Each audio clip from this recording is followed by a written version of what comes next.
Join us, Millie, Jonty, and our kids as we find the extraordinary wonder in our ordinary lives. Welcome to Wonderlust.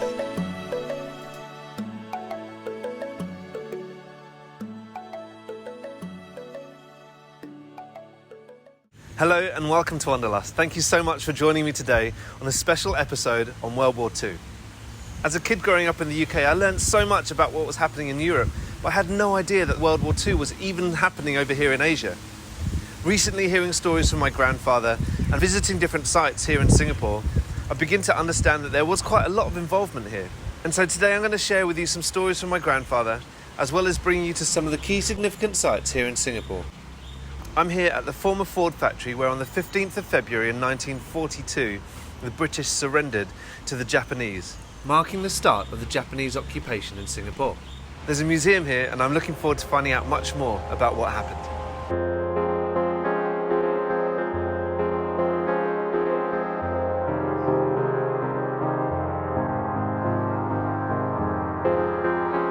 This here is the very room that Singapore was signed over and surrendered to Japan. Got some statues behind me of some of the officials who were involved in the whole process, and the tables are replica, but the chairs are the very chairs that were sat on that day. There's some really interesting things on display here, including a transcript of exactly what was said throughout that whole surrender process. There are also recaps of what civilians said and how they were feeling at the time, and it was clearly a time of immense fear that the Singaporeans felt.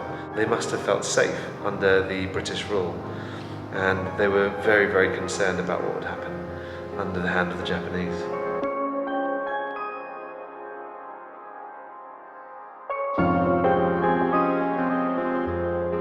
One of the things I didn't realise is that Singapore actually changed its name to Shonan Tu, which actually means the light of the south.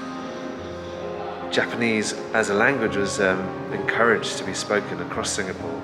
Singapore's time even changed to match that of Tokyo. It really was a takeover.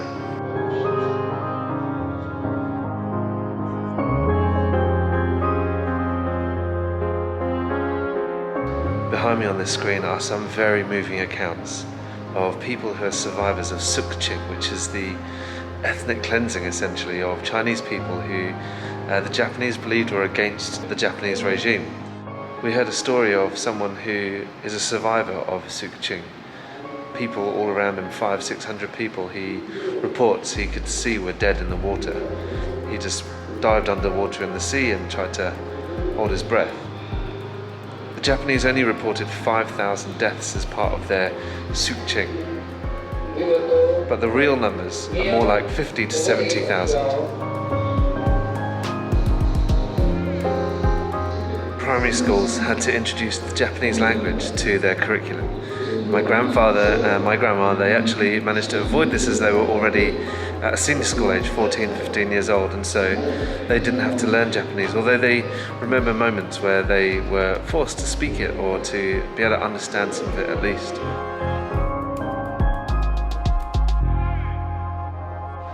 Wow, what an amazing place. So full of information and dates and facts. It's so good to be able to put some historical context to my grandfather's stories. Next I'm off to Fort Canning to see what I can find, as it is another significant place in this story of the Japanese occupation. While the British Army surrendered at the former Ford factory, the decision to surrender was made right here at Fort Canning. Today, Fort Canning is a beautifully planted park, sprinkled with key historic landmarks, as well as more recently serving as a unique space for concerts and music festivals.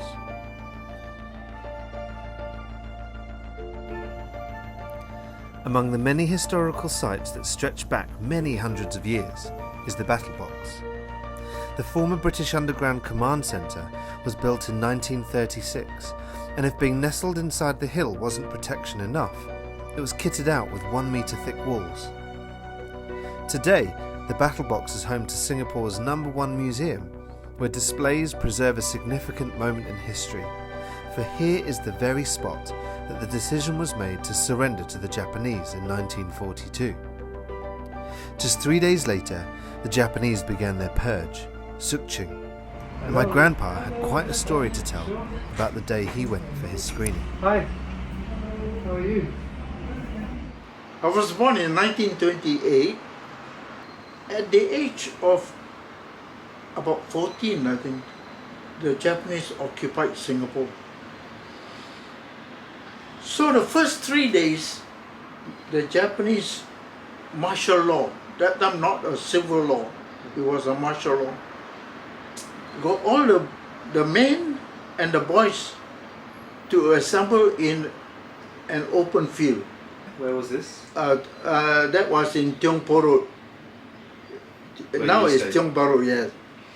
So at that time, there were a lot of, used to be SIT, Singapore Improvement Trust building.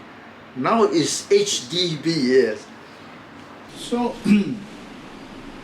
the first 3 days, from 6 morning to 6 evening, no drink, no nothing. Only we were commanded by the SOC. Like that means stand up, like that means sit down. If you're too slow, you call out, they slap you. So after the third day, we were queued. We were made queue, the men and the boys. With his sword, like this, that means go to the left, like this, more to the right. It's more to the right than the left. Then it came to my dad's turn, my brother's turn, my turn. We just obey.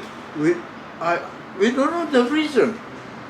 So after a while, he pointed the sword at me, transferred me to the left, and all those on the left were shot dead. All those on the left were shot dead. Grandpa, can I ask you about, so go back in time, back to your teenage years, when the Japanese were here in Singapore. Do you have any other memories of what life was like under their occupation? During the occupation? Yeah. Did you have to learn Japanese, or were there lots of Japanese soldiers around? Oh yeah. What? Yeah. At that time, under the martial law, every time we passed the Japanese flag, we had to get down from either a taxi or trishaw and bow. Yes, and bow to the flag, you know. And then if we fail to do that, they'll call us and slap. Yeah. Were you ever slapped by soldiers? Never. I was ever so obedient to get out from it. So, can you describe what was happening for you when the British came back? Do you remember? Were you working? When the British came back, at the same time I was studying accountancy at that time. Then I was employed by Malay State Shipping Company. It's a British-owned company. I was employed as an accountant. Yes, I think that's all about I can remember.